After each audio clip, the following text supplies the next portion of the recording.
She saved a dying man and accidentally walked into a Mafia family war. Emma thought she was just helping a stranger in an alley, but the second she called the gold number emergency card in his wallet, everything changed. The man on the phone didn't ask for an ambulance. He ordered her not to call the police. Then black SUVs pulled up and the bleeding stranger turned out to be the son of a Mafia kingpin. Worse, the real bomb wasn't the attack. It was that the son believed the traitor was already inside the family. Case subject is reported dying in an alley on 5th Street.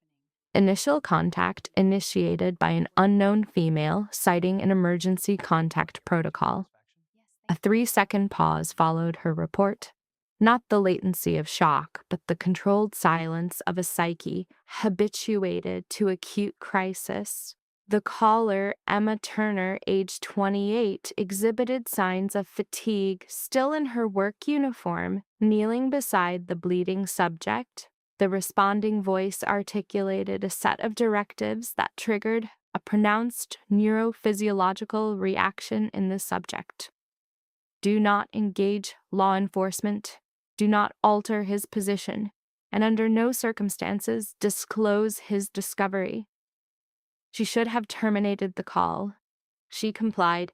For initial observers of this case file, subscribe and log the city of your observation point. I seek to map the precise mimetic spread of this analysis. Let us proceed.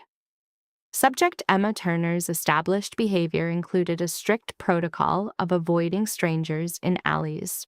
This was not indicative of antisocial tendencies. On the contrary, reports suggest a predisposition to hyper-empathy. However, 12 years of conditioning in her high-risk environment had instilled a keen ability to differentiate between a manageable intervention and a situation capable of causing irreparable harm. Her threat assessment was instinctual. The appearance of the male subject, however, prompted a breach of her own protocol. He was prone on the wet pavement, an arm extended in a posture suggesting a failed attempt to break a fall. The primary anomaly that halted her was his attire, a dark, expensive suit, a stark sartorial deviation for that geographic and socioeconomic area. She possessed a refined ability to identify wealth, even when disheveled. Hey, she initiated contact, moving closer. Her work shift had concluded 11 minutes prior. She possessed $16 in currency and a container of soup for her pending meal. These factors became irrelevant. Hey, can you hear me?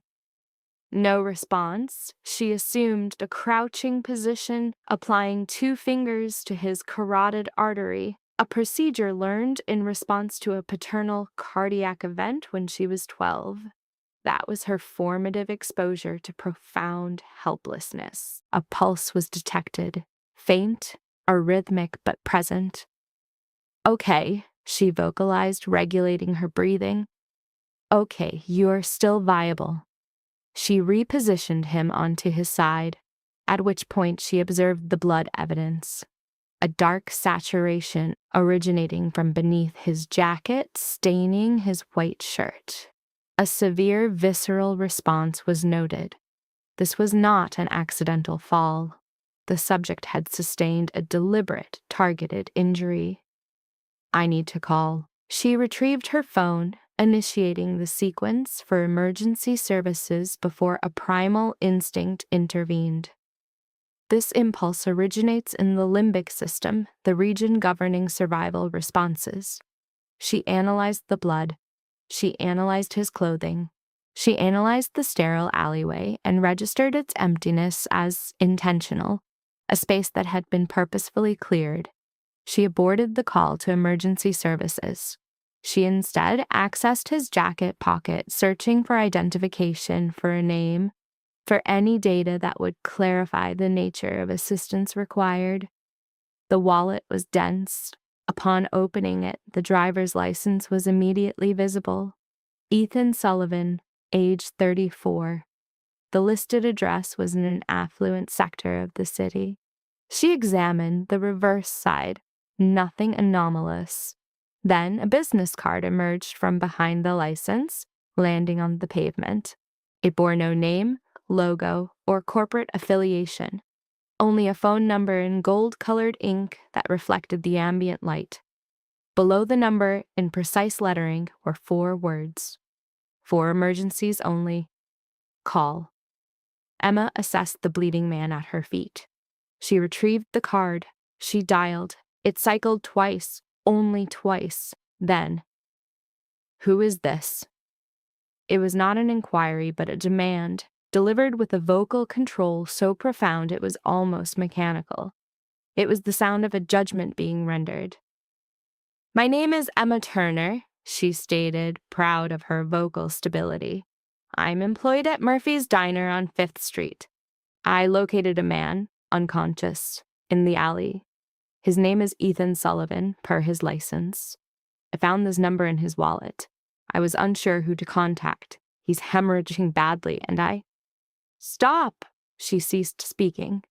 "How long since you found him?" 3, perhaps 4 minutes ago." "Quantify the blood loss." Clear throat.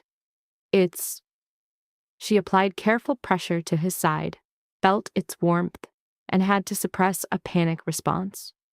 "It's significant. He requires a hospital." "He will not be transported to a hospital." The same flat, affectless tone. "You will not call 911. You will not move him." Clear's throat. "You will remain in your exact position. You will not speak to anyone until my assets arrive. Is that understood?" Every logical faculty in Emma's mind signaled extreme danger. Third parties do not instruct you to avoid emergency services unless those services pose a direct threat to their operations. Third parties do not have teams ready for deployment at 3 in the morning unless those teams serve a specific function. All her internal alarms were activated simultaneously. She remained in the line. "Is that understood, Miss Turner?" "Yes," she confirmed. You're clear." 4 minutes, then. And this was the detail that would become a persistent memory. He did not disconnect. He kept the channel open. He said nothing. He merely breathed, maintaining a form of auditory surveillance, as if silence itself were a tool of control he had perfected. Emma knelt in the cold, listening to a stranger's respiration through a phone, and waited. At 1 minute and 40 seconds, Ethan Sullivan regained consciousness. His return to awareness was rapid, not disoriented, bypassing typical recovery states. It was the awakening of an individual trained to mitigate vulnerability. His eyes opened and began scanning before his body had fully reactivated. His gaze located Emma's face and fixed upon it with an intensity she registered as a physical force. "Don't move," she instructed, her voice low and firm. "You're injured. Help is en route." "Who?" His voice fractured. He cleared his throat and repeated. "Who did you call?" "The number on your card." The shift in his demeanor was absolute. All confusion vanished from his expression, replaced by a psychological state for which Emma had no term. It was a fusion of calculation, fear, and fatalism, an expression that instilled in her for the first time a profound sense of dread. His hand shot out, seizing her wrist with an iron grip. "How long ago?" he demanded. 2 minutes, maybe less." Did he answer directly, or was it an intermediary? He answered himself. Ethan closed his eyes, his jaw muscles tensing. He was engaging in a familiar psychological process, accepting an outcome he had feared, but now knew was inevitable. "Okay," he said softly. "Okay, listen to me very carefully." "I'm listening." "In approximately 2 minutes, vehicles will enter this alley. You will observe men you don't know performing actions that will induce fear." His eyes opened, meeting hers. "You cannot appear frightened. Do you comprehend? Who are these people? Can you do it? Yes or no?" Emma maintained his gaze.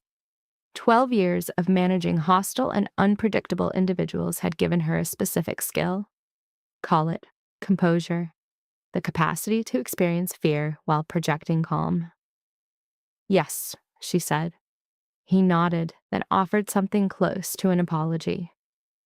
I regret that you were the one to find me. She had no opportunity to reply because the vehicles arrived. 3 black sport utility vehicles, no visible plates, entering the alley in a practiced tactical formation. This was clearly a rehearsed procedure. Men disembarked, large, silent men whose movements were economical and precise, the actions of people who eliminate waste. They proceeded to Ethan, ignoring Emma, assessing him visually and manually, communicating in clipped phrases she could not interpret. One finally acknowledged her. His expression was a complete blank. "Step back," he commanded. She complied. Then the 4th vehicle appeared. It was longer, and the man who stepped out of it possessed a different quality of movement. It was a centered stillness that made the surrounding activity seem to revolve around him. He was older, with silver hair, wearing a dark coat over hastily donned clothes. His gaze went first to Ethan on the ground before shifting elsewhere.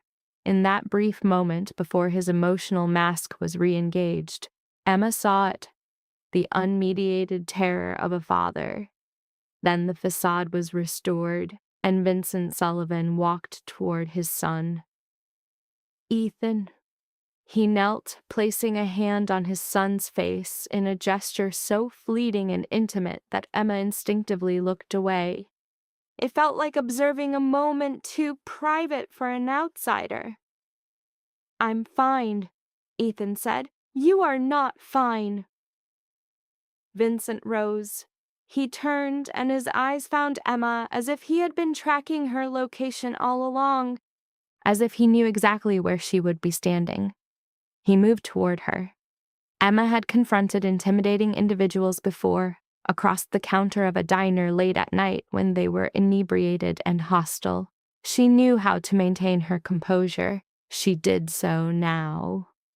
"You're the woman who called," he stated. "Yes, Emma Turner." He was already aware of her name. He had known it from the moment she had spoken it into the phone. "Yes, sir." Vincent Sullivan examined her the way one might analyze a binding contract before signing, scrutinizing every detail for a potential weakness. She did not look away. Recalling Ethan's words, she initiated a self-soothing gesture to maintain composure and forced, sustained eye contact. "Report his initial statement upon waking," Vincent demanded. The anticipated interrogation had begun. The subject had approximately 2 seconds to construct her persona for this encounter. "He inquired about my well-being," she stated. His cognitive state appeared impaired, his recall of events fragmented. Vincent maintained visual contact for a full 4 seconds, a classic intimidation tactic. She catalogued each second as a mounting pressure on her sternum. "Nothing further," he pressed. "Nothing further."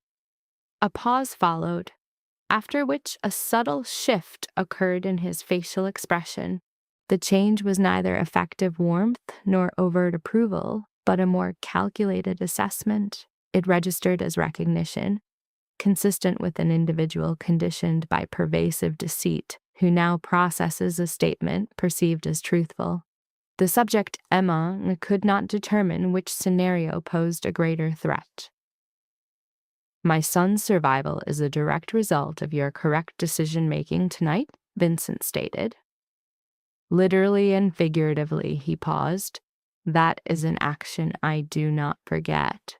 Her response was reflexive, bypassing conscious control. "My motive was not to be remembered." This compulsive honesty was a documented pattern, the ingrained behavior of a subject incapable of feigning a persona. A micro-expression altered Vincent Sullivan's features. A fraction, almost imperceptible. "No," he conceded deliberately. "I suspect you did not." He pivoted, issuing orders to his subordinates. The team extracted Ethan with practiced efficiency, securing him on a stretcher and into the extended vehicle. The entire tactical operation concluded in under 3 minutes from initiation to completion. Emma remained a static observer, her expression carefully neutralized. Before entering the car, Vincent looked back at her. "Go home, Miss Turner. You will be contacted." She initiated a controlled ambulation, actively suppressing the somatic urge to flee. She walked from the alley, traversed the 6 blocks to her residence, ascended the stairs, entered her apartment, and assumed a seated position, still coated and motionless. The clock on her microwave read 2:49 a.m. She experienced a temporal distortion, subjectively aging 10 years and 32 minutes. She remained in a disassociated state, suspended between cognition and emotion, when her phone vibrated. Unidentified caller. A single, powerful cardiac contraction preceded her response. "Miss Turner, Vincent Sullivan, calling from an alternate number. At 2:49 in the morning, I required confirmation of your safe arrival." A somatic sensation of coldness permeated her system. "How did you know I was home?" A fractional pause. The timeline was indicative. She scanned the street below, ordinary under the amber lights. After a prolonged observation, she stated, "I am home." "Good." A pause. "My son will require an opportunity to express his gratitude post-recovery. I trust you will permit this." Her internal response was a powerful rejection of further entanglement. Her protocol for self-preservation dictated immediate disengagement. "Of course," she vocalized, a clear instance of the fawning trauma response. "Good." The subsequent pause was qualitatively different, pregnant with intention. "Miss Turner, a final point. Yes. Regarding your report of Ethan's statement, I accepted it as truth." She remained silent.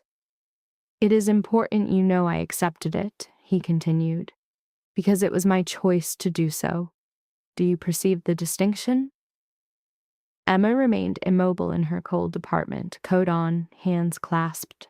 Her comprehension was total. The subtext was clear. He possessed knowledge of the deception, but had made a strategic choice to disregard it. This act of choosing was a unilateral exertion of power, thereby placing her in his debt, a fact he required her to internalize. "I understand," she confirmed. "Good night, Miss Turner." "Good night, Mr. Sullivan." She remained in a quiescent state for a prolonged period. A beverage cooled the table. Nourishment was neglected. The city emitted its ambient sounds while, in a parallel social stratum she had now breached, the man she had extracted from the darkness was being restored. She inverted her hands in her lap, palms upward, and examined them.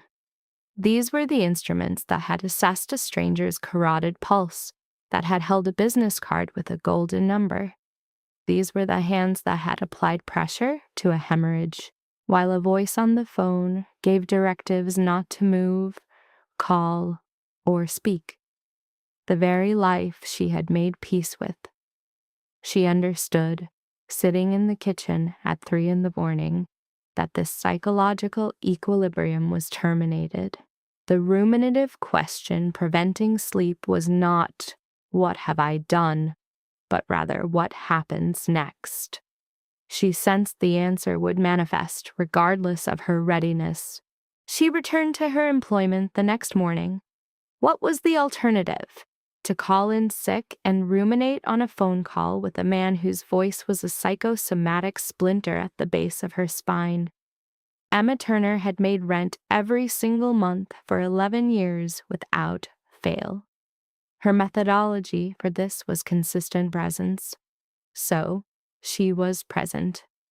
Murphy's Diner at 6:45 in the morning smelled of scorched coffee and the specific hope unique to the time before 7 a.m. when positive outcomes for the day are still perceived as possible. Emma tied her apron, supplied the coffee station, and suppressed all thought of Vincent Sullivan. She did not process the alley. She did not process Ethan's grasp on her wrist in the dark or his words. "I'm sorry you were the one who found me." She focused on Table 4's order and the Friar's repair status and nothing more. This state lasted until 9:17. At that moment, the black car appeared outside the diner. It did not park. It halted at the curb, directly aligned with Emma's position as she held a coffee pot, a manufactured smile on her face. It idled, its windows opaquely tinted, and Emma continued pouring coffee into Mr. Delgado's mug as her entire nervous system shifted to high alert. "Hone, you are overflowing my cup," Mr. Delgado said. She ceased pouring. Sorry, Mr. Delgado." When she looked up again, the vehicle was gone. She told herself it was insignificant. She rationalized that many cars in the city were black with tinted windows. The fact it had stopped directly in front meant nothing either, as people frequently stop cars before diners. That was the purpose of a diner, to be a destination. She told herself these things thoroughly and believed none of it. At 11:40, her phone buzzed. Unknown number. Her stomach plummeted. She moved into the back hall, which smelled of mop water and old grease, and answered. "Miss Turner." A voice, but not Vincent's. Younger, smoother, with a warmth that felt constructed, not innate. "My name is Daniel. I work for the Sullivan family. Mr. Sullivan asked me to confirm a time for this afternoon." "This afternoon," she repeated.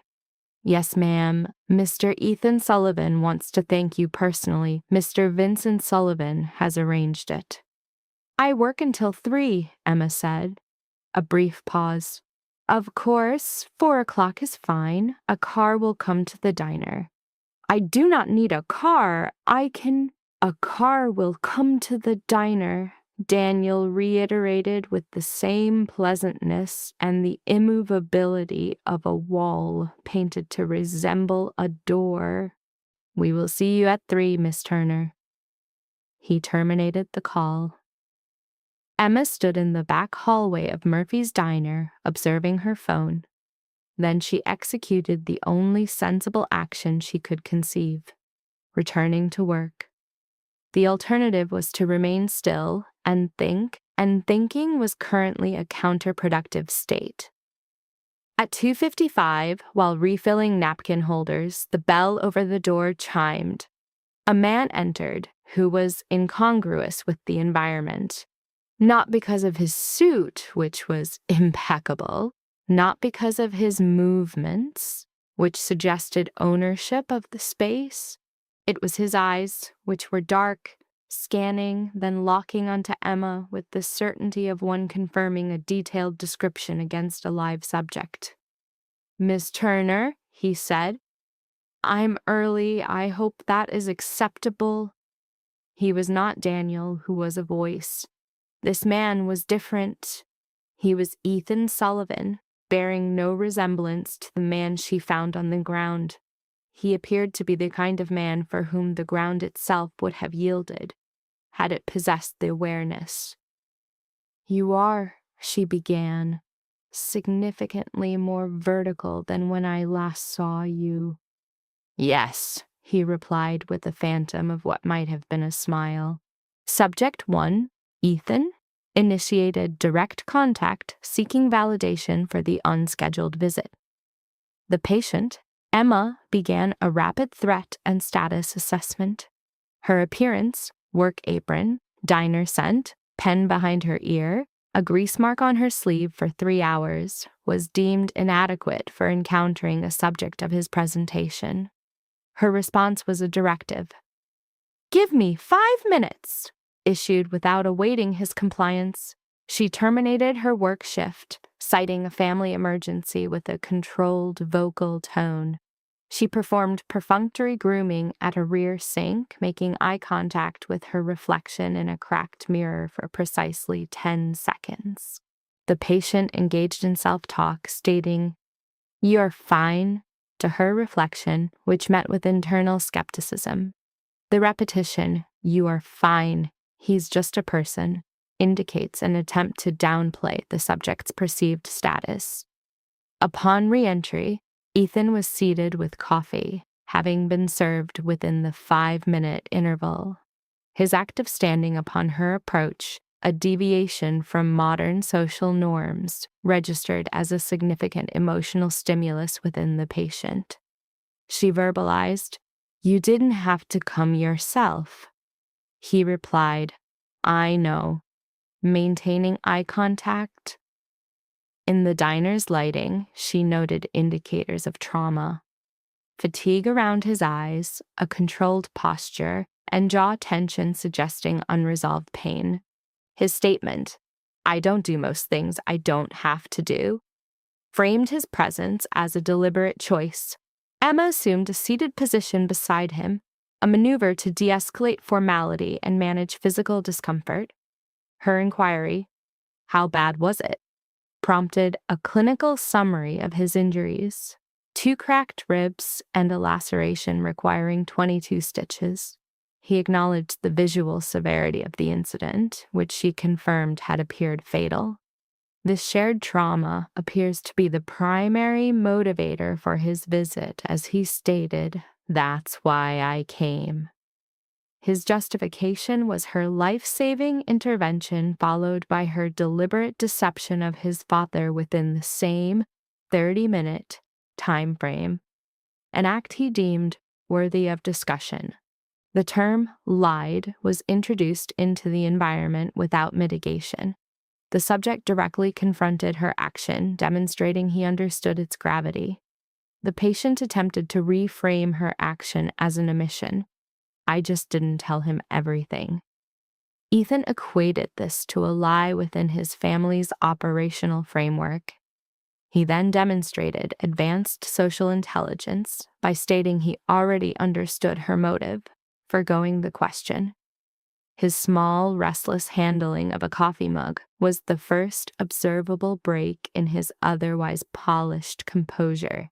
He correctly profiled her as a rapid, decisive decision-maker who adheres to her choices under pressure. He observed that during the initial traumatic event, she displayed assessment rather than panic.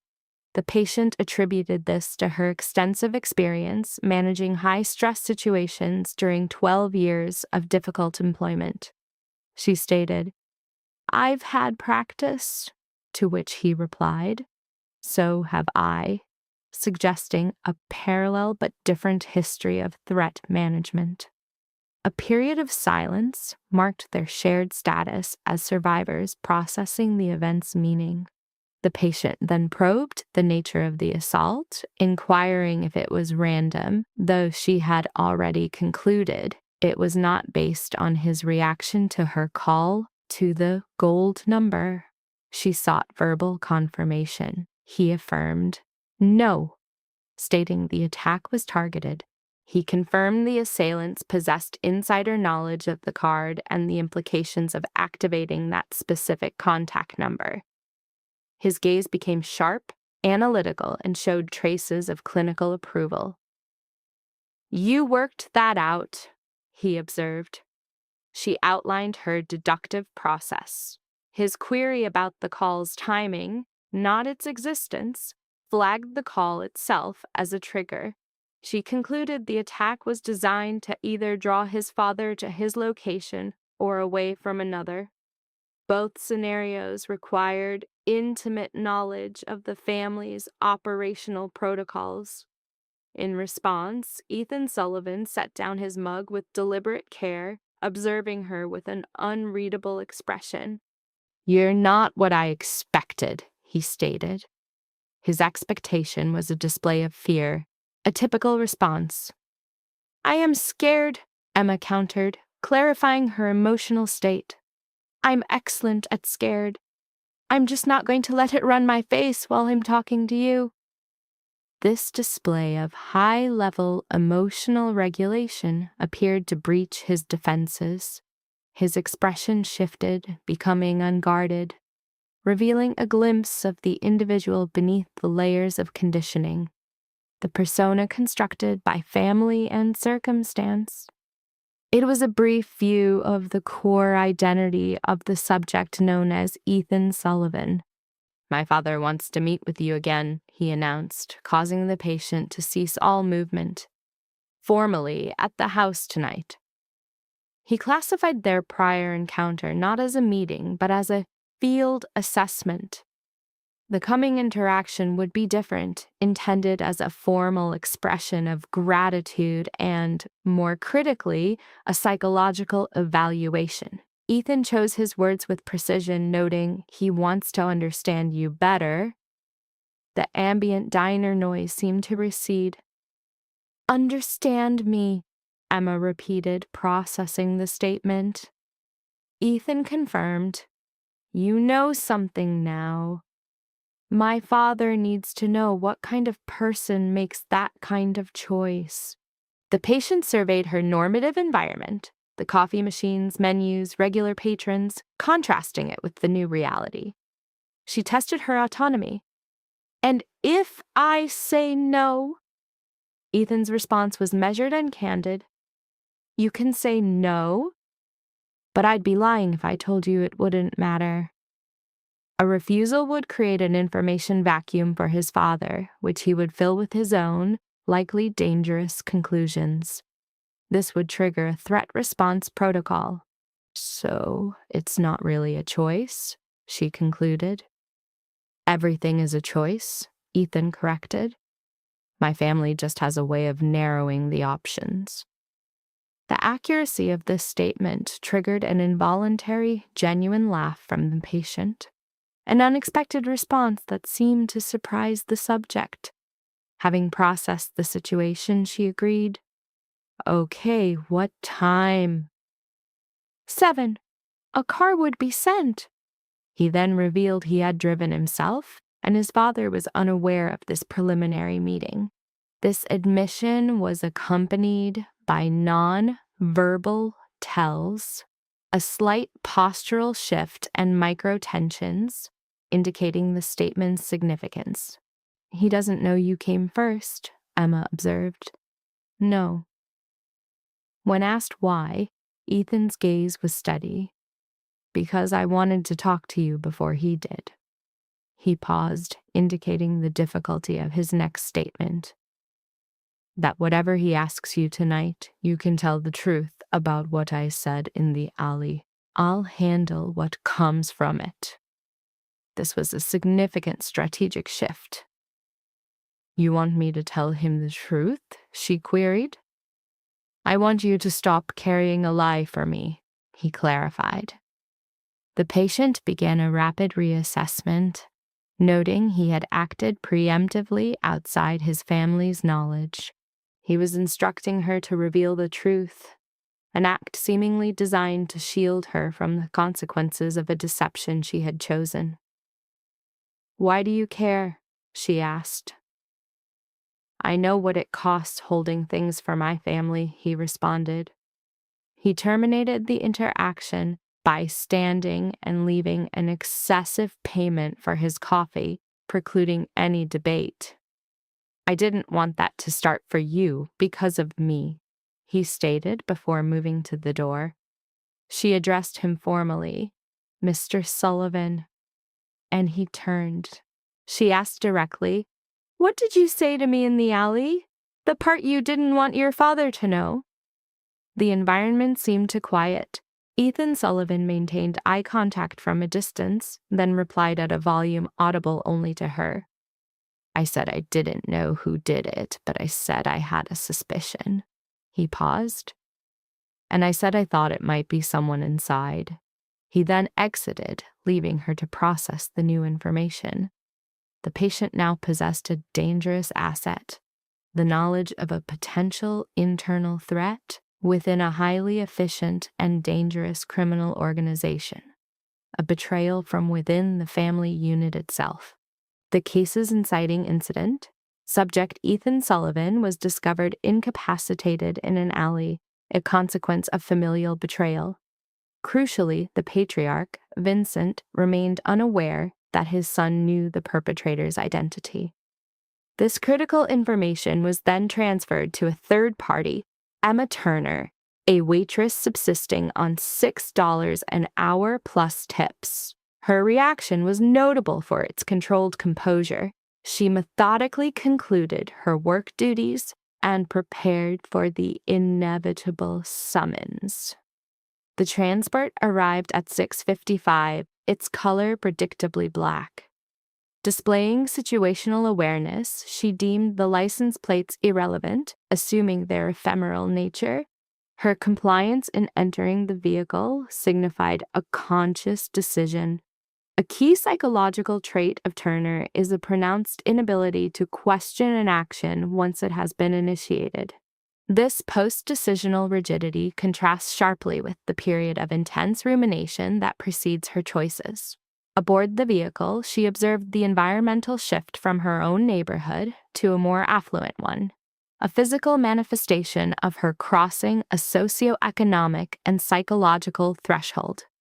Ethan's statement about his family narrowing the options is a classic descriptor of a coercive control system. Turner demonstrated insight into her own entanglement, which she correctly traced back to her initial phone call. The destination, however, subverted her preconceived notions of a criminal stronghold, which were based on overt displays of power rather than the subtle reality she encountered. The location was a discreet townhouse, its elegance suggesting old-world wealth, a facade of normality. An elderly woman, presenting a disarming grandmotherly archetype, greeted her. The attendant's name was Rosa. Her tone was warm, a calculated tool for de-escalation. Upon her entry, the door's closure acoustically severed her from the outside world, an act of deliberate isolation. At this moment, 6:58 on a Tuesday evening, Turner experienced a cognitive realization. Her life was now irrevocably cleaved into two distinct timelines, before this event and after. In a display of controlled posture, she raised her chin and followed the attendant. The woman, Rosa, moved through the home with a fluidity that suggested she was an integral part of the structure's ecosystem. The subject's highly developed spatial sense, a product of her profession, detected an architectural anomaly. The interior felt significantly larger than the exterior suggested. This deliberate distortion of space served as a subtle environmental tool to disorient and undermine a visitor's sense of reality, reinforcing the theme that nothing within this sphere was as it appeared. Rosa paused before a set of double doors, knocked twice, then presented Turner with a smile that was simultaneously warm and psychologically unreadable, a classic presentation of conflicting emotional signals. Following the subject's declination of a beverage, Turner was left alone. She then employed a single deep breathing exercise to regulate her physiological stress response before asserting agency by opening the doors herself. This act was a minor but significant reclamation of control in a situation where she had none. Vincent Sullivan was positioned at a window, his back to the door, a deliberate power posture compelling her to enter his space on his terms.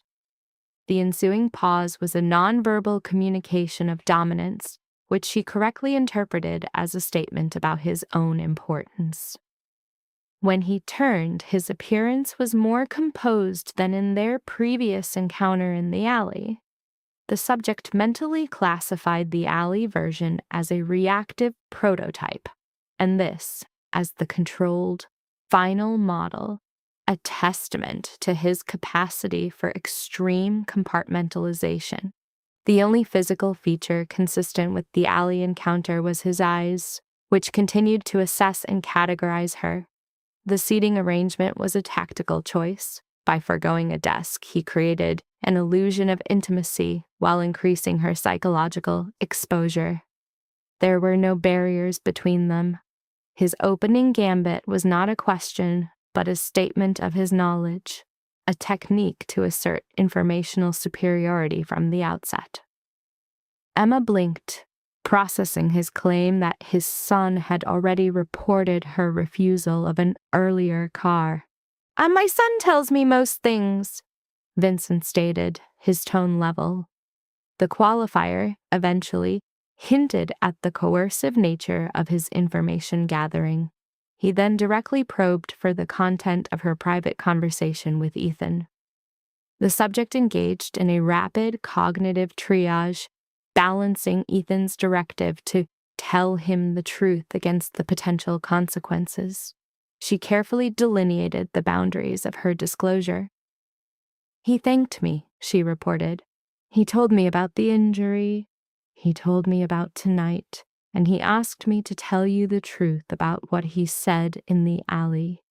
An active, controlled stillness descended upon the room, a state Vincent Sullivan weaponized with extraordinary skill. His response, "Did he?" was not an inquiry, but a confirmation of his suspicions. He said he had a suspicion about who heard him. He said he thought it might be someone inside, Emma stated, her voice adopting the flat, factual affect she used to de-escalate workplace conflicts. This vocal modulation was a clear defense mechanism, projecting an emotional detachment from the information being delivered and its potential impact. For 6 seconds, Vincent Sullivan remained silent, a duration of immense psychological weight in the presence of such a subject. He then rose and turned to the window, a physical maneuver to mask his reaction to the confirmation of betrayal. The subject observed this as a man absorbing an anticipated narcissistic injury. "He told you this?" he asked, his back still turned. "A woman he met 4 hours ago." "I think he told me because I was a woman he met 4 hours ago," Emma countered, displaying acute psychological insight. "I don't have a side. I'm a waitress. He could tell me the truth, and it didn't cost him anything in your world." He faced her with an expression she recognized as that of a patriarch, hearing an unpleasant truth from a stranger that his inner circle was too conditioned by fear to voice. "You're more perceptive than you present yourself," he observed. "I present myself exactly as I am," she retorted, rejecting his assessment and deflecting his attempt to categorize her. "You're the one who decided what that meant." This direct challenge elicited a micro-expression, the ghost of a smile, a fleeting but authentic reaction of acknowledgement or respect. This, she noted, was real. He resumed his seat, his strategy shifting from interrogation to intelligence gathering. "Tell me about yourself," he said. The subject was unprepared for this display of apparent curiosity. "There's not much to tell," she replied. "There never is," he said, "according to the people who are most worth knowing." He then began to probe her history. She had worked at the diner for 12 years since she was 16. "My mother got sick. I needed money." She delivered her history without effect. Paternal abandonment at age 8, maternal death 4 years ago. "It's just me!" Vincent absorbed the strategic implications of her social isolation. He then questioned her presence in the alley. "It's my shortcut home," she explained. "I've walked it 1,000 times." "And you stopped." "I stopped," she affirmed. "I don't know why exactly, I just stopped." "I know why," Vincent concluded, a final assertion of psychological dominance, claiming to understand her own motivations better than she did herself. The subject, Emma, remained stationary. He diagnosed her as lacking the conditioned social apathy common for survival, an observation he presented as clinical fact, not critique. She conceded this trait had caused prior complications. He then reframed her anomaly, linking it directly to the preservation of his son's life, creating a psychological debt. The room's atmosphere shifted. His statement, "My son's life," was a deliberate, unfiltered anchor, 3 words establishing an inescapable transactional basis for their interaction. Her inquiry regarding the son's welfare followed. Angry, Vincent reported, a behavioral indicator he equated with recovery. For Ethan, pain presents as withdrawal. Recuperation manifests as aggression. A micro-expression too fleeting to categorize crossed his face. "He'll be fine," he challenged her perfunctory, "I'm glad," testing its authenticity. "Yes," she affirmed with simplicity. Vincent's posture then shifted, a calculated display of fatigue, a tactic to lower her defenses by feigning the vulnerability of an exhausted man rather than the poise of an emperor. It was a somatic weariness. His question was direct. What was her intended use for the compromising data she now possessed? Her reply was a declaration of non-involvement, a retreat to mundane routines. She explicitly rejected any transactional framework, remuneration, association, or obligation, framing her involvement as finite. She defined her role as a non-participant in his conflict. Vincent employed a prolonged silence, a technique to amplify psychological pressure using the room's ambient sounds. The rhythmic clicking of a clock became a focal point. He offered a paradoxical assessment. Her denial perfectly mirrored the strategy of a skilled infiltrator. "I can't prove a negative," Emma stated, acknowledging the logical trap. He then affirmed his choice to trust her, a classic rapport-building maneuver before delivering his primary point. He clarified that her intent was irrelevant. Her knowledge had already made her a pawn in a game not predicated on her consent. She comprehended. A cold clarity, like ice water, pervaded her system. It was not a threat, she assessed, but a statement of operational reality. She cataloged the data points making her a liability: knowledge of the attack, proximity to his sanctum, private communication with the victim. Within Vincent Sullivan's world, these facts superseded her intentions. Others, lacking his reasons for provisional trust, would form their own conclusions. "I'm a loose thread," she verbalized carefully, showing she understood that his unknown adversary might target her first. Vincent's affect remained neutral. "You're not what I expected," he noted, a remark his son had also made, signaling a shared, rigid, cognitive schema. "What were you expecting?" she inquired.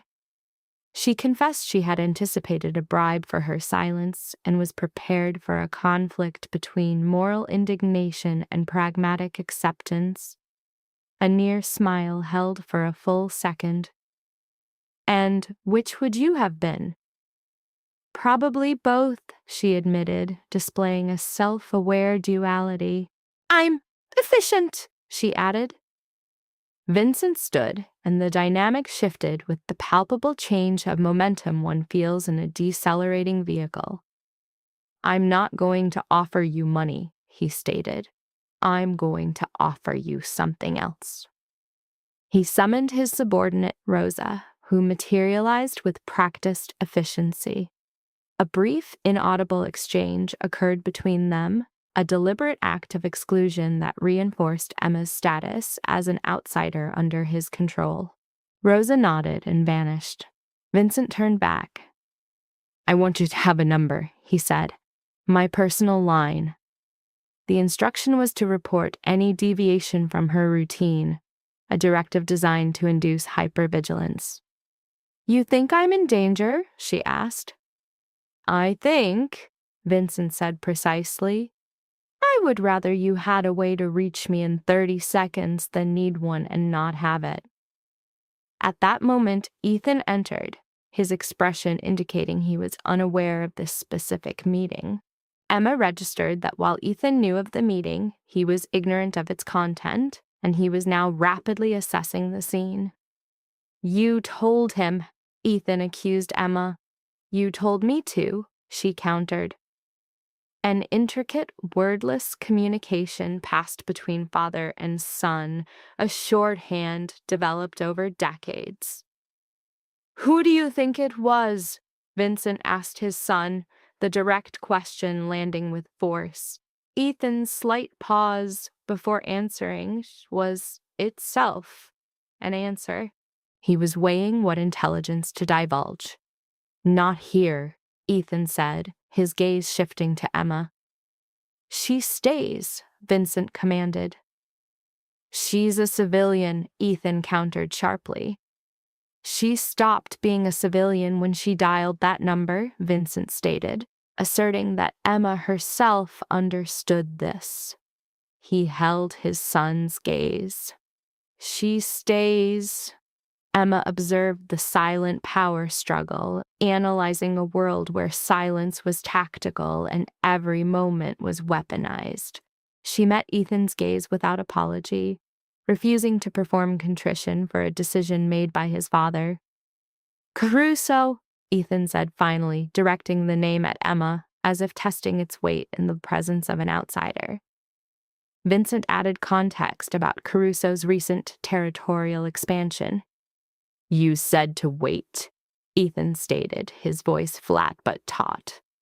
"I stopped waiting. I made a move last week without clearing it," he confessed, linking his insubordination to the subsequent knife attack. "You made a move?" Vincent repeated slowly. "Without clearing it. Yes." The ensuing silence was dense with the weight of a 34-year father-son dynamic.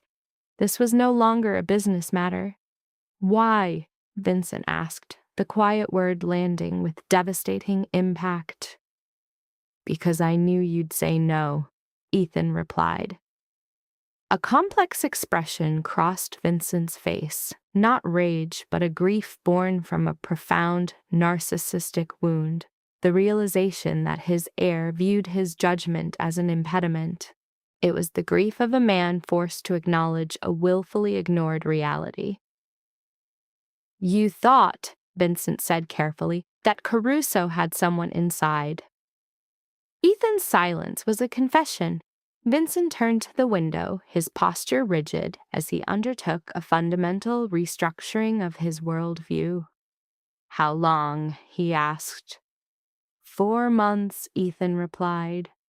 The number seemed to land on Vincent's back like a physical blow, quantifying the duration of his son's secret descent. "And you said nothing?" "I had no proof," Ethan countered. "A pattern, a suspicion, and a knife in my ribs." His voice broke on the final word. "I didn't want to be wrong, Dad." The use of the filial term was a code switch from subordinate to son, a plea for empathy over judgment. The shift elicited a physiological response in Emma. Vincent turned from the window, his face now a composite of authority and paternal love, a synthesis she realized was his fundamental state of being. He conducted a lengthy observation of his son before shifting his focus to Emma. "Miss Turner," he began, "a formal apology is in order." Her response was a reflexive blink. "For what?" "For the predicament you now face." He maintained eye contact. "You entered an alley seeking efficient passage and instead intersected with a variable from which I cannot offer full insulation until its parameters are known." A pause. "For that, I am culpable. It was not the outcome you merited for a righteous act." Emma assessed Vincent Sullivan. The argent hair, the modulated voice, the paternal grief functioning as a subdermal layer beneath it all. She then correlated this data with Ethan's statements from the diner that afternoon. "I did not want this process to begin for you due to my mother." The father and son, their expressions differed, but the intent was identical.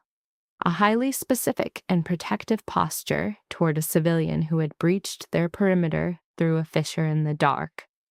"Postpone the apology," Emma stated. "Defer it until we have a terminal outcome." Vincent observed her. "We," he repeated softly. She registered the pronoun's significance. She did not rescind it. "We," she affirmed. The chronometer on the wall continued to segment time into small, resolute units as a door elsewhere in the residence opened and closed, and the external city conducted its nocturnal routines, wholly unaware that in a quiet townhouse, a waitress from Fifth Street had established a psychological boundary she hadn't consciously formulated until it was already set. She recalled her apartment, her couch, her 11 years of constructed and guarded peace. She visualized a man prone in the darkness and the specific mass of an embossed card between her fingers. She processed the thought that some expedited roads do not lead to their expected destinations. This was followed by the thought, perhaps that is acceptable.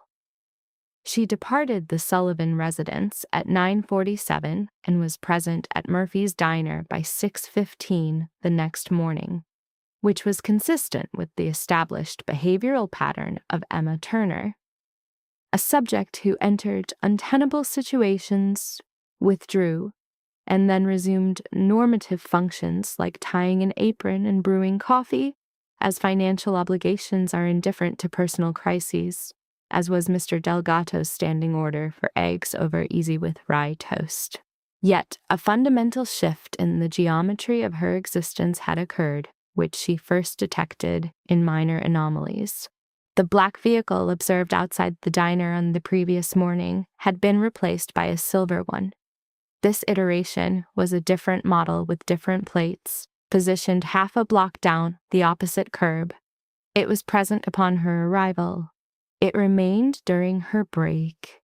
It was absent by the time of her subsequent observation at 1100 hours. And a new vehicle occupied a different position. Had she not been operating at the heightened level of vigilance Vincent Sullivan had effectively mandated, the pattern would have been missed. She did not miss it. She refrained from using the number Vincent provided, understanding instinctively that reporting a manageable variable would be interpreted as panic. And the performance of panic was a concession she refused to make. She cataloged the information, she maintained her routine, she observed.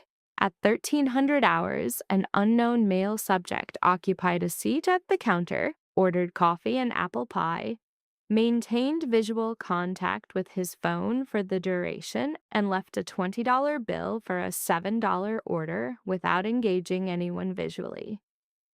Emma performed 2 coffee refills with a professional smile, noting his specific tactical posture. Back to a wall with a clear line of sight to the entrance. The seated arrangement of an individual trained to inhibit complete relaxation in a public space. After his departure, she discovered a folded paper beneath his coffee cup. She retrieved it with a practiced casualness, mirroring the collection of other customer detritus, and placed it in her apron pocket unread. She then delivered 3 plates to table 6, replenished the salt shakers, and delayed inspection until she reached the seclusion of the back hallway. 4 handwritten words were present without a signature. The characters were clean and precise with a slight rightward slant. "Don't go home tonight." Emma remained motionless in the back hallway for 10 seconds. Precisely 10. She then refolded the note, pocketed it, and returned to the main floor because 4 tables required service, and she would not permit an emotional breakdown before the lunchtime clientele. She dialed Vincent's number at 1400 hours from the walk-in freezer, the most acoustically secure area she could access. a space that smelled of industrial refrigerant and the unique isolation of a woman conducting clandestine communications between containers of soup stock and frozen pastry. He answered on the first signal. The note, she stated without preamble. Was it from you? A single beat of silence. No. A visceral fear response manifested in her stomach. A subject at my counter left a note under his cup. The text read, "Don't go home tonight. Describe him."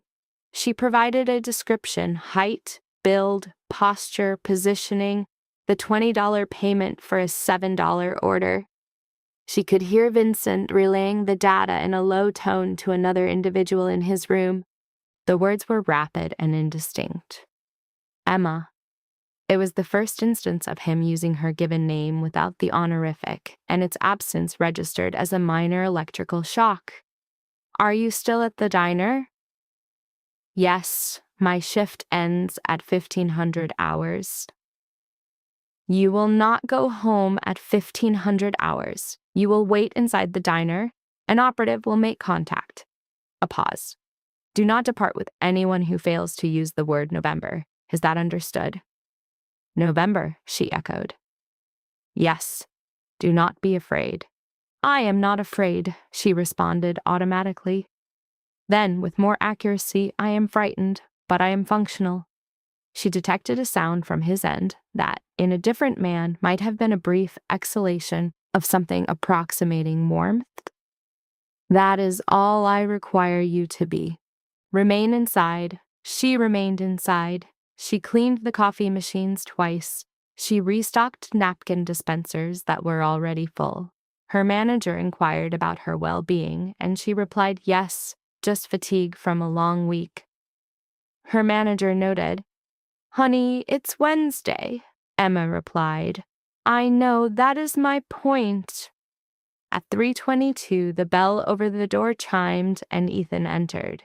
She had not anticipated Ethan. She had anticipated one of the large, nonverbal men from the alley. Her mental preparation was for an anonymous agent with a code word and a black car. She had not prepared for Ethan Sullivan in a gray jacket, who appeared to have had approximately 4 hours of sleep and was operating on a stimulant more potent than caffeine. November, he said, preempting her speech. That is the word, she verified. Let's move. Your father indicated someone would come. He did not specify it would be you. I volunteered. He held the door. Emma, we must be mobile. She removed her apron for the second time in 2 days, cited another family matter to her manager, and received a look conveying profound skepticism at the sudden increase in her familial emergencies before walking out. The vehicle was idling at the curb. It was distinct from the others she had noted. Older, less conspicuous, the type of car designed to merge with traffic rather than stand out. Ethan took the driver's seat, which again subverted her expectations, and she entered the passenger side. They were in motion before her door had completely latched. "Who was the source of the note?" she inquired. "That is not yet known." His gaze was fixed more on the mirrors than the road, a visual pattern she was beginning to recognize as standard procedure in his environment. But the man you described, the positioning, the order, the gratuity, is not a random actor. That is an operative tasked with delivering a message via a non-attributable method. So my presence at your house last night is known? Yes, and they intend to frighten me. They intend for you to be gone, Ethan corrected. There is a distinction. Frightened people generate noise. Gone people cease to be a variable. He glanced at her. An unknown party is attempting to eliminate loose threads before my father can locate the nexus of the problem. You are a thread. You stated as much in the diner yesterday. Almost verbatim, because the statement was true yesterday, and its truth value has increased today. He executed a smooth, rapid lane change. My father initiated some inquiries after you left last night. Quiet inquiries. He is attempting to identify an internal source providing intelligence to Caruso, and that individual is now aware that the situation has shifted. They don't know the specifics, but they know something has been altered because of me. Because of numerous anomalies, but you accelerated the timeline by reporting my statements from the alley, which was the correct action, he added quickly. Do not misinterpret me, it was correct. It simply means we are now operating on a compressed schedule. And a faster pace creates sloppiness, which explains the note, Emma concluded. She observed her hands in her lap. She thought of her apartment, the couch, the microwave's digital clock, the window overlooking an ordinary street. She contemplated the state of peace she had cultivated and how it had terminated during the strangely compressed velocity of the last 36 hours. What is our destination? She asked. A secure location while my father manages the next 12 hours. A pause. I apologize. I am aware you did not consent to this. You continue to apologize. I continue to have reasons to. Stop, she said. I made my own choices, all of them.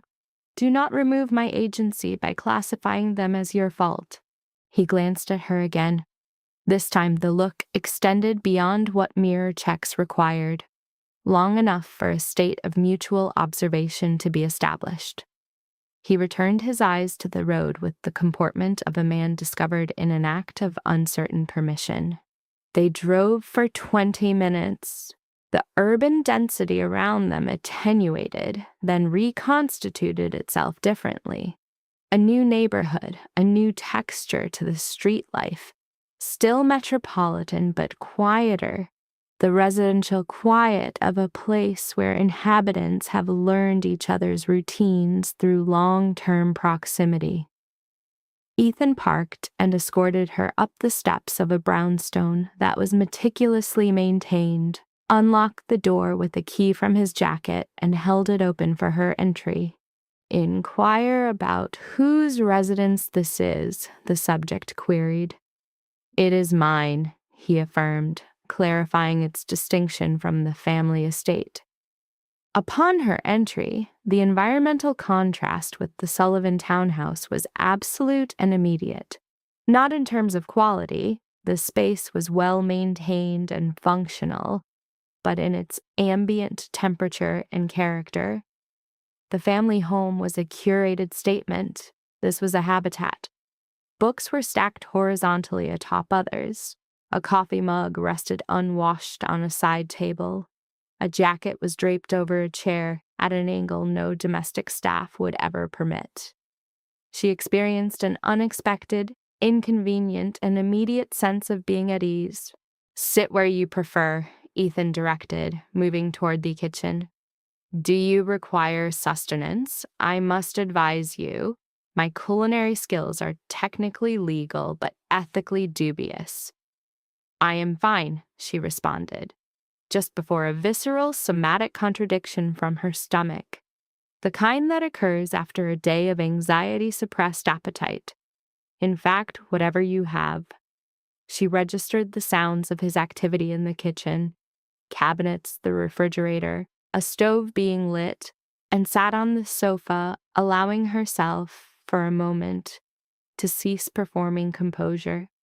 She let her head fall back, closed her eyes, and took 3 deep breaths, originating in her chest and eventually settling in the place beneath the fear where true equilibrium resided.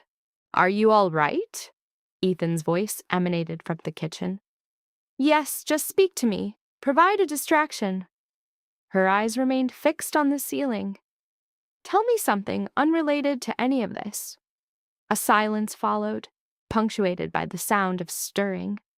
Then, I intended to become an architect. She raised her head. Is that true? Until I was 19. I possessed an aptitude for it. the spatial reasoning, the structural principles. I was drawn to the concept of creating something you could observe from the street 20 years later, knowing you had built it. A pause. Then my grandfather fell ill, my father required my assistance, and architecture was no longer a viable option. Do you harbor resentment for that? At times, the frankness of his admission was so immediate she knew it was the unvarnished truth. On some days, I pass a building I admire and I consider it, and then I force my thoughts elsewhere. He materialized in the kitchen doorway. And you? What was your aspiration? She regarded him. No one had posed that question to her in a great many years. The query had vanished from her life around the age of 16, along with the privilege of desiring things that were not immediately pragmatic. A teacher, she stated, for elementary school. I would practice on the neighborhood children. When I was 12, I would establish a small classroom in my living room and instruct them on things I had learned in school. She paused. My mother would observe from the doorway and laugh, not in ridicule of me, but at the seriousness with which I approached the task. Something in Ethan's expression shifted to a quiet tenderness. Why did you not pursue it? For the same reason you did not, she replied simply. Life interfered with living. He observed her for a moment, and his expression held something she had not yet witnessed from him. Not the assessment, not the calculation, not even the measured honesty he had been offering her in increments since the diner. It was something newer, something that existed beyond the layers of armor they both wore. He returned to the kitchen without a word. She did not press the matter. He reappeared 10 minutes later, bearing 2 bowls of pasta that were, despite his earlier warning, genuinely good. Simple, hot, and the type of food that feels as if someone considered your hunger. She was profoundly, and she ate without self-consciousness, as there was no one present for whom to perform, and her energy for it was depleted anyway. They ate in a silence that was, contrary to all logic, comfortable. Damn it, Emma stated, finally placing her bowl down. Inform me of his identity. Ethan set his bowl down as well. He leaned forward, resting his elbows on his knees, adopting the same posture his father had used in the family home. She registered the parallel without commenting. This genetic grammar of how Sullivan men position themselves before a significant disclosure. Marco Caruso controls the East Side and has for approximately 8 years. He and my father maintained an arrangement, territorial, financial, the standard framework of coexistence. It was stable. Ethan's jaw tensed, a throat clear, then my father began to withdraw. He stepped away from 3 operations last year, delegating their management to me. Caruso interpreted this as a sign of weakness and began to make moves. Minor incursions initially, things that could be disputed as accidental. He paused. I ceased disputing them. The action you took last week, I neutralized one of his distribution channels. Cleanly, quietly, without violence, simply shut it down. A message delivered without being explicitly sent. He studied his hands. I should have informed my father beforehand. I am aware of that. I told myself I was shielding him from a difficult decision, but the reality is... He trailed off. You needed to prove something, Emma stated. He looked up at her. You wanted to demonstrate you could manage it independently, she said. Not cruelly, but with the same plain-spoken manner she used for everything. That you did not require his permission, his protection, or his counsel. The ensuing silence stretched long enough for her to question if she had overstepped. this tendency of hers to voice the truth before assessing if it was wanted. "Yes," Ethan said softly. "Yes, that is precisely it," he exhaled. "And an individual within the family informed Caruso of my actions, and Caruso retaliated. And that brings us to the present. Who is aware of the internal leak besides you, your father, and myself? My father's two most senior men, Luca and Dom. He informed them last night." Ethan's voice was now cautious, deliberate. "One of them has been with my family for 22 years, and the other for 15. And you trust them?" "My father trusts them. That is not what I asked." Ethan met her gaze. "I trust Luca," he said. "Dom, I am less sure of, but I have no grounds for that beyond intuition. And my father does not operate on intuition alone." A pause. "He requires proof, and acquiring proof when the person you seek knows they are being sought is nearly impossible." Emma finished his thought. "Correct." She processed this for a moment. The pasta was finished. The apartment was quiet.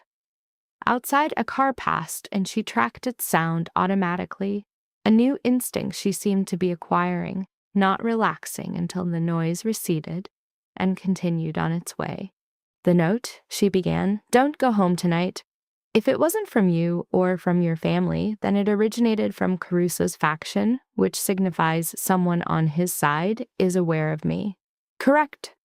"Which means the person inside your family feeding Caruso intelligence told him about me." "Correct." "Which signifies the internal source knows I was at the house last night and knows I had a conversation with your father from which they were excluded." She paused. "And they are fearful of what I might have conveyed." Ethan regarded her steadily. "Outline your reasoning for me. The internal source knows something was discussed last night that caused a shift. They don't know the specifics as they were not present, but they know a civilian woman discovered you in an alley, was brought to your father's house for a private meeting, and then departed. And subsequently, your father made a series of discreet calls." She held his gaze. "They are not attempting to intimidate me because I am a threat. They are attempting to intimidate me because they are ignorant of what I know, and that ignorance is a greater liability to them." The silence this time was different. It was charged. "You deduced all of that," Ethan said slowly, "in roughly 45 seconds. "I have been contemplating it all day," she replied. "I had ample time between coffee refills." "Emma," he said, testing the weight of her name, "what you just outlined, that is leverage. If the informant is trying to neutralize you because they are unaware of what you know, then what I know, or what they perceive I know, is the sole factor that makes me useful, rather than merely dangerous." She nodded. "I comprehend. My father must be made aware of this." "Contact him." Ethan produced his phone. He dialed, it rang twice, Vincent answered, and Ethan stated, "I am placing you on speaker," and set the device on the coffee table between them, a conduit between two conversations that had been running in parallel and were now converging. "She has something," Ethan informed his father. Emma leaned forward and presented her analysis to Vincent in the same manner she had for Ethan. Clean, sequential, and without editorializing. "The note is a symptom, not the primary threat. The informant's motivation, the leverage that exists within the ambiguity of what Emma knew versus what they feared she knew." Upon her conclusion, there was silence on the line. "You are proposing," Vincent said, "that we utilize your uncertainty as bait. I am proposing that the uncertainty is a pre-existing condition and someone is already acting on it. The choice is whether you react to their action or exploit it." Another silence, this one longer. "Dom," Ethan said quietly to his father. "Do not," Vincent interjected. "Dad." Emma just described an individual who was aware of her presence at the house, knew about the calls you made after, and acted swiftly enough to place a man in her diner by 1 p.m. That is someone with direct access to your schedule. Luca is not privy to your schedule on an hourly basis. Dom is. The silence on the phone was of a different quality now. Emma had experienced several variations of Vincent Sullivan's silences over the past 24 hours and was beginning to grasp their taxonomy. This was the most severe kind, not the silence of a man engaged in thought, but the silence of a man experiencing an emotion for which he had no protocol. 22 years. For 22 years, Dom had been present. "I require proof," Vincent stated. His voice was perfectly controlled, yet utterly devastated beneath that control. Emma averted her gaze from the phone because this too felt like a private matter she should not be witnessing. "I know," Ethan said. "I will acquire it, Ethan." "I have a method," Ethan said. The subject vocalized a need for a clean protocol with no unsanctioned actions, indicating a recently learned behavioral modification. A significant pause ensued. Then Vincent issued a directive that Emma, the observer, correctly interpreted as a rare deviation from his typical interactions with his son. He required the plan in advance. Emma observed Ethan and perceived a real-time structural shift, a phenomenon she had sensed previously through subliminal cues. A personality construct within Ethan Sullivan was being deconstructed and reformed. A psychological barrier was receding, not with force, but with the quiet certainty of a defense mechanism that had outlived its function. "Emma is the protocol," Ethan stated. The subject, Emma, became physiologically still. "She represents the variable they cannot control," Ethan continued, maintaining eye contact with her. "The strategy is to project that they have successfully intimidated her. She will cease all public contact with the family. Concurrently, she is the single operative they will not suspect of running an operation due to their class-based profiling of her as a waitress from 5th Street." He paused, and Dom is the subject who will most severely underestimate her, as he underestimates all individuals outside his own insulated world. "Ethan!" Vincent's tone was sharp. "What is the precise nature of your proposal?" "A conversation," Ethan replied. "A casual, seemingly accidental interaction between Dom and Emma in a location he would have no cause to find suspicious. The goal is to provide a scenario that compels him to construct his own narrative about her intelligence.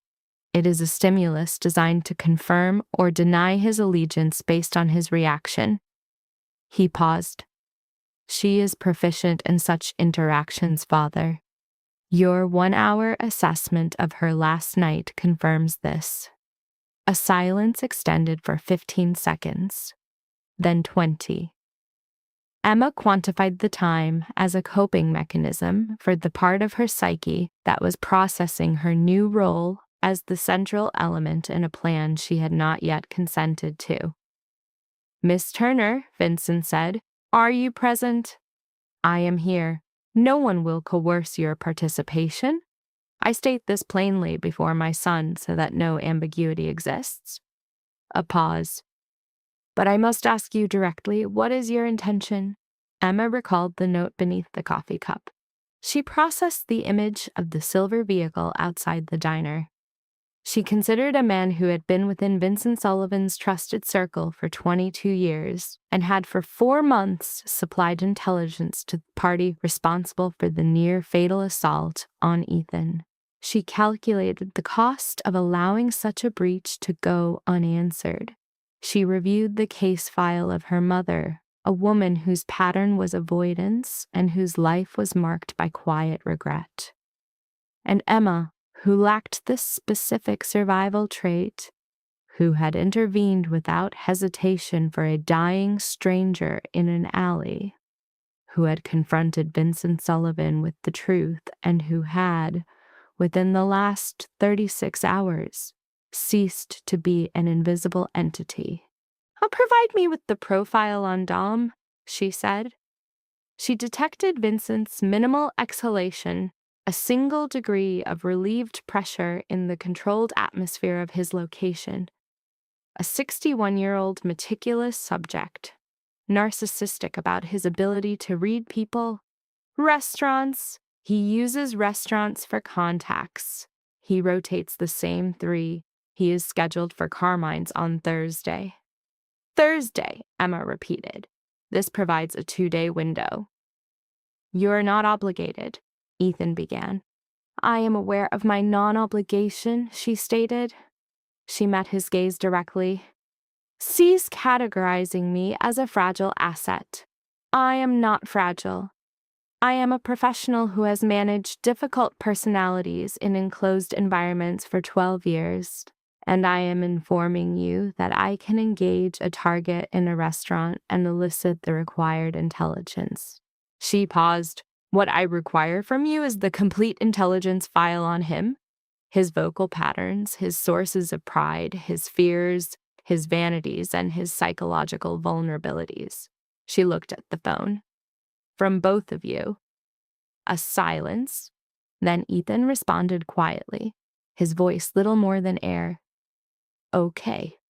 And Vincent replied with a tone that had evolved beyond assessment and into a more primal, absolute acceptance. "Okay." Emma sat back. The city outside proceeded with its routine operations, entirely unaware. Thursday was 2 days away. She had 2 days to synthesize the persona of a woman whom a subject like Dom would observe and see only his own projections and nothing more. She had been underestimated for 12 years. She was prepared to test the strategic value of that miscalculation. 2 days presented the temporal distortion of 2 weeks and 2 minutes, a specific cruelty of time during preparation for an unpredictable event. Emma spent Wednesday at her place of employment, maintaining her established patterns, efficient, quiet, and visible. She performed her duties, offering a professional smile, and wrote pleasantries to patrons who were already erasing her from their short-term memory. She embodied the exact profile Dom and Caruso's network would expect, a civilian who had received and complied with a warning. But between shifts, she sat at her kitchen table with Ethan's voice providing intel through a secure line. She learned Domenico Ferraro's profile, much as she had once learned the complex system of her workplace. By pattern, by feel, and by the specific syntax of a subject's wants. Dom, age 61, had been with the Sullivan organization since the previous generation's command, making him an institutional fixture, so long present he was often overlooked. His caution was that of an institutional man, born not of fear, but of habit, a behavioral groove worn deep by decades of proximity to danger without direct contact. He was proud of his read on people, considering himself the organization's premier judge of character, a self-assessment Ethan noted was profoundly inaccurate. He was vain regarding his appearance and enjoyed being recognized in public. He sought the attention not of young women, but of women of a certain age, who looked as if they possessed the life experience to appreciate him. Emma Turner, aged 32, had been misperceived as tired, incompetent, and underestimated since she was 16. She knew precisely how to construct the persona of a woman a man like Dom would analyze and believe he fully understood within the first 30 seconds. "Do not attempt to actively extract information," Ethan instructed her on Wednesday night, his voice low and serious. "Do not ask questions that are structured as queries. Simply occupy the space. Be a person he desires to speak to. Allow him to fill the silence." Men with Dom's profile fill every void because silence registers as a power vacuum, which their psyche cannot tolerate. And when he brings up the Sullivans, Emma asked, because he will, Ethan confirmed. Project slight discomfort, as if you're still processing the visit to the house, as if it destabilized you more than you are willing to admit. A pause. That should not be a difficult state to simulate. No, she said, it will not be. Emma. His vocal tone shifted. She had learned the specific registers of Ethan Sullivan's voice in 2 days, the way one learns atmospheric conditions. She could now distinguish between a calculated and a genuine emotional response. This was genuine. If any variable feels incorrect, you egress. You do not offer an explanation. You do not make an excuse. You simply stand and walk out. Luca will be on site at the restaurant. I know you have informed me 3 times. I am informing you a 4th time. Ethan, what? I will be fine. A pause. Go to sleep. Your vocal patterns indicate fatigue. A silence, then very quietly. You are not compelled to do this. I know, she said for the 4th time, a thought she did not verbalize. Good night. She slept for 4 hours.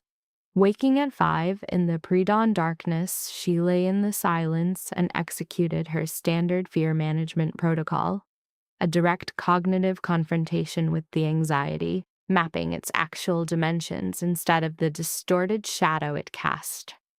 The worst-case scenario, Dom detects the setup. He is a more astute reader of behavior than Ethan's profile suggests, and he sees through her persona. In that event, she stands and walks out. Luca is present, and Vincent manages the fallout. The best-case scenario, Dom talks. Dom fills the conversational void. Dom, with the specific vanity of a man who has spent 22 years believing he is the most intelligent operator adjacent to power, says something that gives Vincent the intel he requires. The spectrum between these outcomes was merely a conversation. Emma Turner had been navigating difficult conversations since she was 12, and the world had demanded she perform beyond her developmental stage. She could manage one more. She rose. She made coffee. She dressed. Thursday. Carmine's was a restaurant that was secure in its identity. Dark wood, white tablecloths, lighting designed to make every patron look as if they were making a momentous decision. Emma arrived at 12:45, alone, requested a table by the window, and was seated without scrutiny because she had perfected over 48 hours the precise bearing of a woman who belongs anywhere she chooses to be. The subject chose sparkling water and maintained strict, tactical composure. She refrained from environmental scanning, trusting in her handler's proximity, aware that seeking visual confirmation was a behavioral leak a predator like Dom would instantly register. At 1:05, the target Dom appeared. His physical profile, a heavy-set, silver-haired man softer than Vincent in a jacket of understated value, matched the provided intelligence. His movement through the establishment conveyed a powerful sense of ownership. He engaged personnel by name and acknowledged another table, a performance of social ease, the subject recognized as mirroring her own calculated display. His persona was so meticulously constructed that she theorized he himself was unaware of the artifice. He registered her presence before taking his seat. The subject detected his gaze making a half-second assessment, a duration specific to a man evaluating a stimulus of interest and weighing engagement. Her stare out the window was a deliberate tactic, timed to pivot back and intersect his observation, thereby creating an illusion of being caught unawares. She deployed a brief, polite, and distracted smile, the expression of an individual whose focus was internal. He joined his table, which included 2 associates whom she assessed with her peripheral vision. She consumed her first course and was midway through a glass of water when Dom initiated his approach. "Forgive me," he began, his voice a practiced instrument of warmth and confidence. "You look like you're waiting for someone who isn't coming. I've been that person at that table." He offered a self-deprecating smile. "Domeno Ferraro, I don't mean to intrude." "Emma," she responded, providing no surname to project an absence of guile. "And no, not waiting, just thinking. May I?" His gesture indicated the chair opposite hers. Her hesitation was precisely calibrated in length and nature. It was the pause of a woman exhibiting mild uncertainty but not unfriendliness before she replied, "Of course." He sat. He summoned a server and ordered without reference to the menu, an action indicating deep familiarity and dominance over the environment. His inquiries were conversational, a form of practiced empathy designed to elicit information by making the subject feel observed rather than interrogated. She presented a version of the truth, a fabrication easier to maintain than a total fiction. She was a waitress processing an unusual week. "Unusual how?" he inquired, his eyes conveying complete warm focus. And she identified it, the data-gathering mechanism operating beneath the facade of warmth. "I had an experience," she stated carefully, looking down at her empty glass and allowing her facial muscles to communicate. A slight tightening around the eyes and micro-tension in the jaw were rehearsed cues of guardedness. "I met some people I wasn't expecting to meet, and I'm not sure what to make of it." "What kind of people?" His tone remained light, a display of casual curiosity. "Powerful people." She made eye contact. "The kind of powerful where you don't really understand what you've walked into until you're already inside it." Dom met her stare, and she dedicated a portion of her cognitive function to analyzing the non-performative response in his eyes. There was no surprise, but rather a sharpening of interest, like a predator's ears orienting to a sound. "That sounds uncomfortable," he remarked. "It was clarifying," she returned, letting the ambiguous statement hang in the air. "I thought I understood how things worked. It turns out I understood a lot less than I thought." A beat passed, and now I know more than I intended to. A 3-second silence ensued. In this critical interval, Dom Ferraro exhibited behavior she would later report with precision. A genuinely uninvolved individual would have asked for specifics. Instead, he smiled and redirected, saying, "Powerful people can be a lot of things. Mostly they're just people who got very good at one specific thing very early." He had avoided asking what she knew. He had refrained from asking for identities. He had shifted the conversation laterally, with the skill honed over 22 years. At that moment, Emma confirmed Ethan's hypothesis with cold certainty. She sustained the engagement for another 20 minutes, generously performing uncertainty and unease, projecting the carefully managed image of a woman grappling with unprocessed information. She allowed Dom the illusion of control, letting him fill the conversational void she created, which he did with fluid grace. She was the first to leave. She performed the handshake, the smile, and the pleasantry, letting none of her true assessment show. She exited Carmen's with a steady gait, covering half a block before Luca materialized beside her, falling into step as if he had been there all along. "Car's around the corner," he said. "I know," she replied. Luca glanced at her sideways. "I heard." She halted. "You had audio." Mr. Sullivan wanted to be certain. She processed this information, dismissing annoyance as a waste of energy. "Then he already knows." "He's waiting," Luca said. "Both of them." The vehicle, The transit, the Sullivan residence, the familiar stone steps, the impassive door, the sequence repeated. Rosa opened the door before they reached it. This time, Emma passed through the threshold without pausing to recalibrate. She had learned the geography of the hallway, and her fear of the closing door had been extinguished sometime after Wednesday night. Vincent and Ethan were standing upon her entry. The palpable tension confirmed they had monitored the exchange in real time. The conversation from Carmine's was still an active presence in the room. She sat. They remained standing.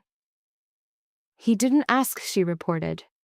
"No," Vincent confirmed. "He didn't. He moved the conversation.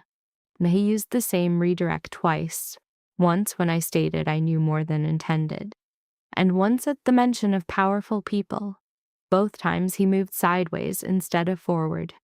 An innocent man asks, a man with something to protect redirects." "It's not proof," Vincent said, his voice stripped to raw fact.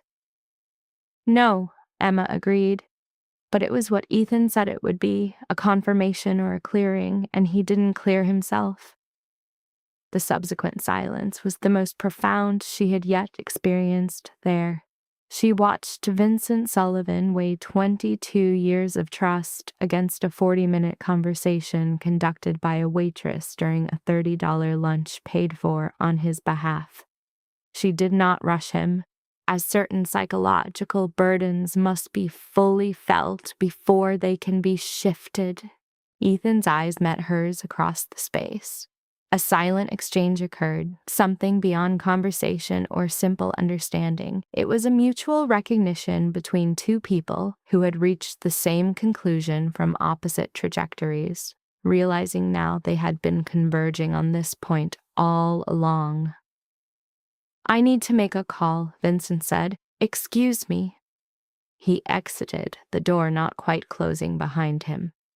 Emma could hear his low, controlled voice in the hall speak a name she did not know.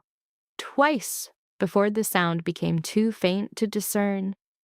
Ethan crossed the room and sat in the chair his father had occupied. Close now, she could see the profound exhaustion etched around his eyes from 4 days of compressed stress. "You were right about him underestimating me," Emma said. "I know, it made me angry," she confessed, "even though it was the point, even though I was counting on it." She examined her hands. "He looked right at me and saw nothing worth worrying about. 20 seconds, that's all it took him." "And you used it." "Yes, but I want you to know it costs something." She looked up at him. "I spent 12 years being that invisible. I had just started thinking maybe it didn't have to be permanent." Ethan's expression was so unguarded it was almost difficult to view directly. "It doesn't," he said, "have to be permanent." She held his gaze for another moment. Then she nodded once and looked away, protecting something too new and fragile for direct analysis. Vincent returned. He paused in the doorway just long enough for Emma to glimpse the father beneath the patriarch, the man within the edifice of power. Then he straightened, his psychological armor snapping back into place as he walked to his chair and sat. "It's being handled," he stated.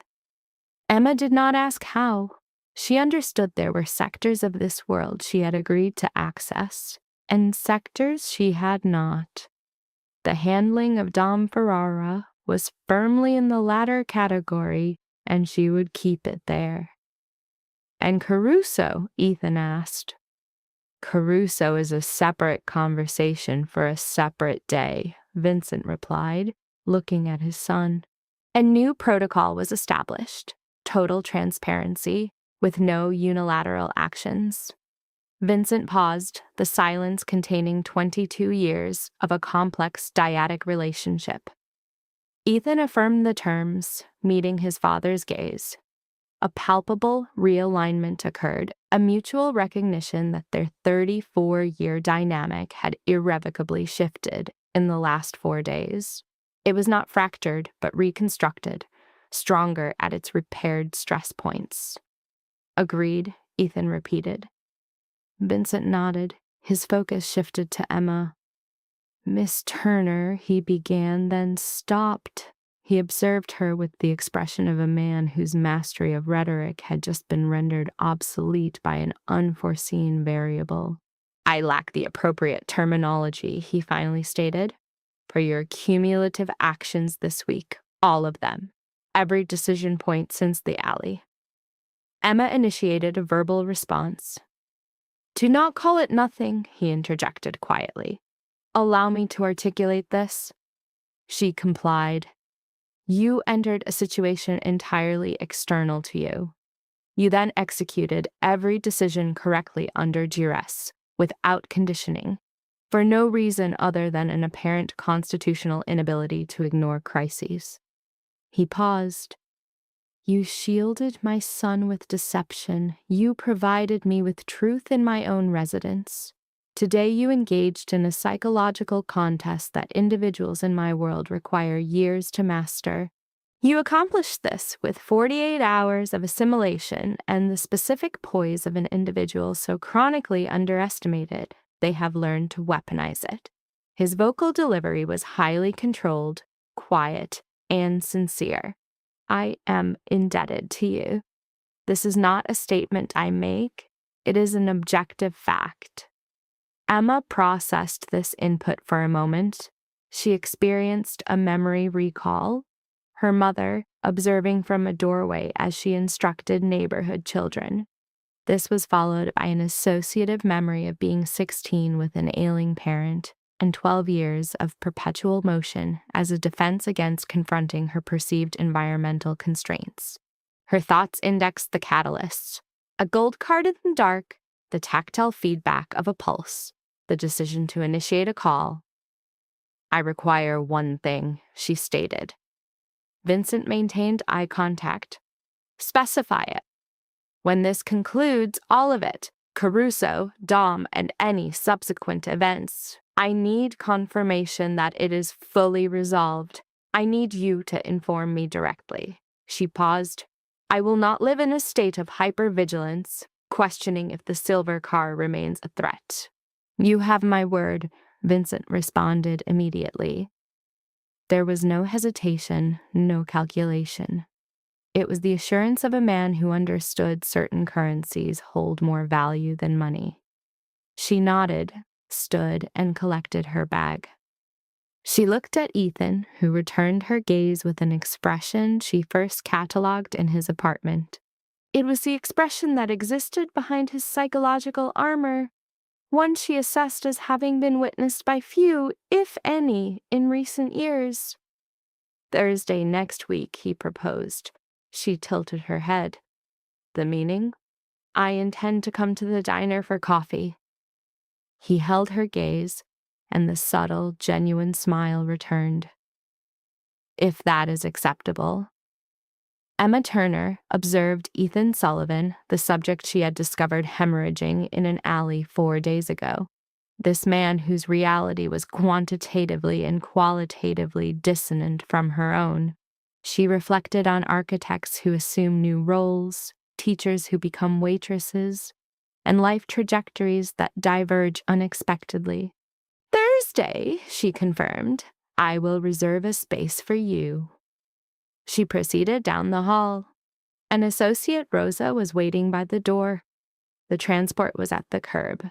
The city functioned as it does, impersonal, vast, and filled with a million parallel lives. None intersect, yet all are one misstep from collision. She entered the vehicle. She observed as her familiar neighborhood re-entered her field of vision. Her street, her building, a minor structural defect she had neglected to report for 3 months. The corner store where the proprietor knew her preferences. All variables were exactly as she had left them, all static. Her internal state, however, was not static. She had not yet formulated a term for what she had become. The ambiguity was acceptable. She had learned this week that uncertainty is not synonymous with being lost. Sometimes uncertainty signifies the beginning of a new phase, a feeling that arises when an experience exceeds one's current lexicon for it.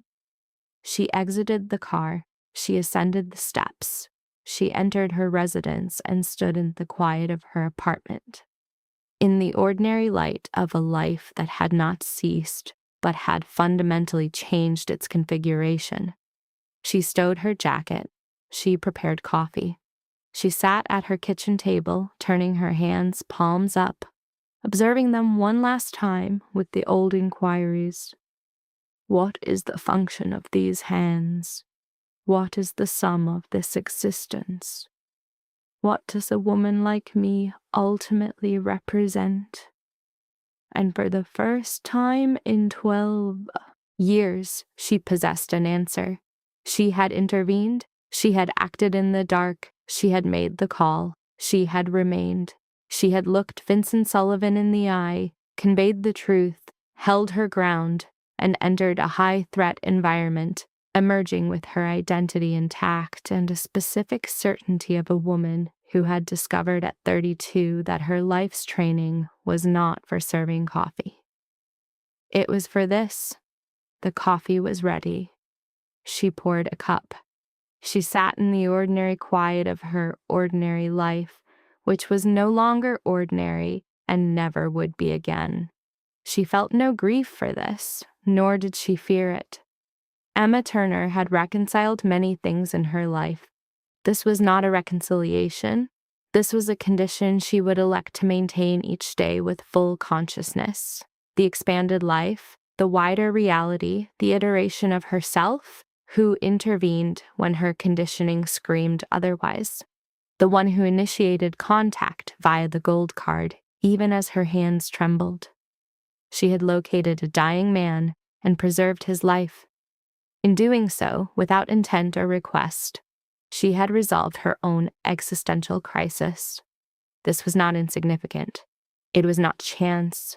It was not an accident. It was the manifestation of who Emma Turner had always been. She had merely exhausted her reasons to maintain the facade. Life lesson: one small decision can detonate an entirely new life. Emma Turner did not look like the kind of person a story would choose. She was exhausted, broke, wearing a diner apron, and doing what millions of ordinary people do every day, finishing a shift, taking the fastest route home, and hoping the night would leave her alone. Then she saw Ethan Sullivan bleeding in an alley, and everything changed. That is the first brutal lesson of the story. Life rarely announces the moment that will divide it into before and after. It does not come with music, warning, or a grand speech. It comes disguised as inconvenience. It comes looking like trouble, danger, and something any sensible person should walk away from. Emma had every reason to keep moving. The alley was dark. The man was a stranger. The blood made it obvious that this was no simple accident. Yet she stopped. She checked his pulse. She searched for help. She made the call. In 1 minute, an invisible woman became the center of a deadly chain reaction. That is what makes her choice so important. She did not know she was stepping into destiny. She thought she was helping a wounded man, but life often works like that. The biggest transformations begin with the smallest acts, and by the time a person realizes what they have opened, it is already too late to close it again. The second lesson hits even harder. Courage is not loud. Emma was terrified almost immediately. The gold ink emergency card, Vincent's cold voice on the phone, Ethan's panic when he realized who had been called, and the arrival of black SUVs into an empty alley told her that she had crossed into a world where rules were different and mercy came with consequences. But what did she do? She did not scream. She did not collapse. She did not become fearless, because fearless people do not really exist. Instead, she did the far more impressive thing. She stayed functional while afraid. She kept her face steady. She answered carefully. She thought fast. When Ethan silently asked for protection, she understood him quickly enough to lie to Vincent without overplaying it. That kind of courage is often ignored because it is not theatrical. It does not look heroic from the outside. It looks like composure. It looks like a person managing themselves under pressure, but that is real bravery. Emma's strength is not that she enjoys danger. Her strength is that she refuses to let fear make her stupid. In many lives, that matters more than physical power, status, or money. A person who can stay clear-minded when panic enters the room already has an advantage most people never build. Then the story reveals one of its sharpest truths. The people the world overlooks are often the people who understand it best. Emma is just a waitress if someone judges her by status. She is just a woman from 5th Street if someone judges her by address. She is just a tired worker if someone judges her by appearance. But the story punishes everyone who makes that mistake. Emma reads people with shocking accuracy. She notices that the alley is too empty. She understands that Ethan's reaction is not simply pain but calculation. She senses that Vincent's gratitude hides a test. Later, she reads the emotional gap between father and son, notices the logic behind the threat against her, and understands that powerful men often reveal themselves most clearly when they think a woman like her is not worth hiding from. None of this comes from elite training. It comes from survival. It comes from years of working around difficult people, absorbing tone, mood, entitlement, lies, and pressure. Her ordinary life trained her better than anyone realized. That is the lesson. Invisibility can sharpen a person. Being underestimated hurts, but it also teaches. It teaches observation, restraint, patience, and the art of hearing what is not being said. By the time Emma is pulled into the Sullivan world, she is already far more prepared for it than any of them understand. And then comes the final twist, the one that turns the story from a thriller into a real-life lesson. Doing the right thing does not make life easier. It makes life meaningful. Emma's act of kindness does not reward her with peace. It destroys her peace. She loses simplicity, she loses distance, she loses the ordinary safety of not being known by dangerous people. But she gains something bigger. She discovers who she really is. She learns that she is not only someone who survives shifts, pays rent, and keeps moving. She is someone who stops when others would run, someone who can hold steady in a crisis, someone whose moral instincts remain alive even when fear would be easier. That matters. So many people go through life without ever meeting themselves under pressure. Emma meets herself in that alley. She finds out what her hands are for, what her mind can do, and what kind of woman she becomes when the moment refuses to be ordinary. That is the real plot twist. The story begins with her saving Ethan, but in a deeper sense, she is also saving herself from a smaller understanding of her own life. One decision detonates a new future. One act of compassion reveals hidden strength. One night in an alley proves that ordinary people are only ordinary until life finally asks them to choose.